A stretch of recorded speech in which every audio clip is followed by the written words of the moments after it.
오늘 주시는 하나님 말씀은 요한복음 12장 9절에서 19절까지의 말씀입니다. 유대인의 큰 무리가 예수께서 여기 계신 줄을 알고 오니 이는 예수만 보기 위함이 아니요 죽은 자 가운데서 살리신 나사로도 보려 함이로라. 대제사장들이 나사로까지 죽이려고 모의하니 나사로 때문에 많은 유대인이 가서 예수를 믿음이러라 라고 말씀합니다. 나사로가 죽은 지 나흘 만에 예수님의 능력으로 다시 살아난 사실로 말미암아 많은 유대인들이 예수님을 믿으니까 대제사장들이 나사로까지 죽이려는 음모를 꾸몄다고 말씀합니다. 유월절 제사를 드리기 위해서 많은 유대인들이 예루살렘으로 모여들었음을 감안하고 이 말씀을 이해해야 되고, 또한 그들 모두 구약 성경에 약속되어 있는 오실 자에 대해서 간절히 기다리고 있었다는 사실을 염두에 두고 이 말씀을 이해를 해야 합니다. 유대 지도자들이 말로는 대중들을 가르칠 수 있었지만 예수님만큼의 능력을 행사할 수 없었기 때문에 자연히 그들에게는 불경건한 경쟁심이 생겨나게 되었던 것입니다. 더욱이 부활을 절대 부인하는 사두개인들이 주류를 이루고 있던 대제사장 계층에서는 나사로의 부활이 그들의 교리와 그들의 기반을 동시에 무너뜨리는 것이었기 때문에 예수님과 나사로를 살려둘 수 없었던 것입니다. 그 이튿날에는 명절에 온 큰 무리가 예수께서 예루살렘으로 오신다는 것을 듣고 종려나무 가지를 가지고 맞으러 나가 외치되 호산나 찬송하리로다 주의 이름으로 오시는 이 곧 이스라엘의 왕이시여 하더라. 예수는 한 어린 나귀를 보고 타시니 이는 기록된 바 시온 딸아 두려워하지 말라 보라 너의 왕이 나귀 새끼를 타고 오신다 함과 같더라.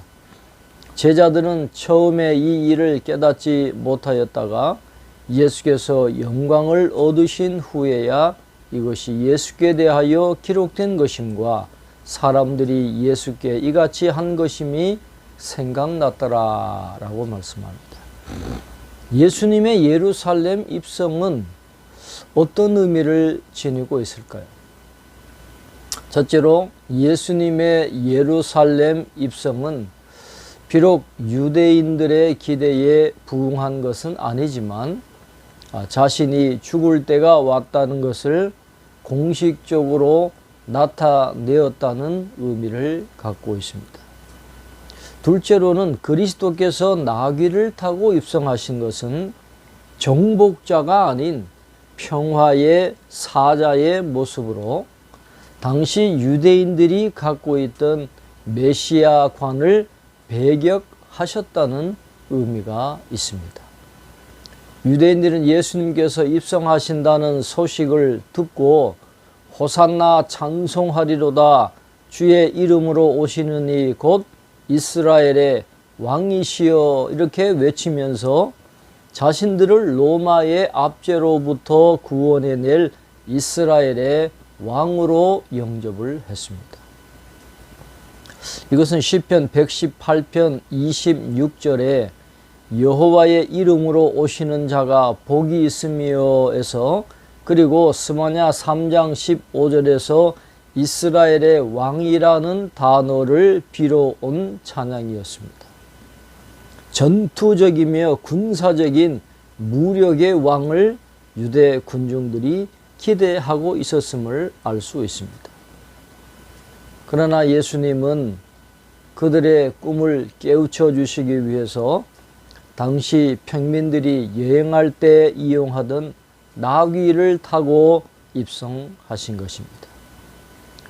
종려나무는 40m까지 자랄 수 있는데 그렇게 자라기까지 30년 정도 걸리고 그 수명이 약 200년 정도 된다고 알려져 있습니다. 이 종려나무는 승리, 번영, 아름다움과 기쁨을 상징하기 때문에 유대인들이 종려나무를 흔들며 예수님을 맞이했다는 것은 예수님을 그들의 왕으로 맞이했다는 의미고, 종려나무 가지를 흔들었다는 것은 그들의 크나큰 기쁨을 나타낸 행위였던 것을 알 수 있습니다.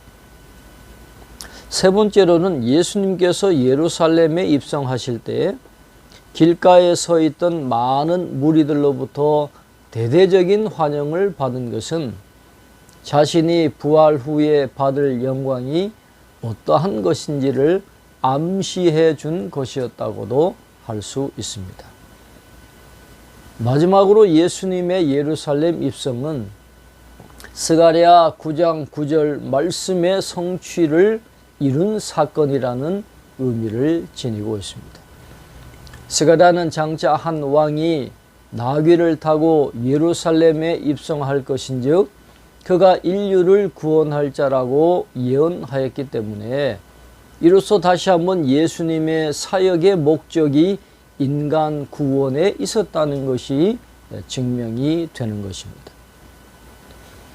제자들도 나귀를 타고 입성하시는 예수님에 대해서 올바로 이해하지 못하고 있었지만 나중에서야 구약의 말씀이 성취된 것으로 이해했다고 요한은 기록을 하고 있습니다.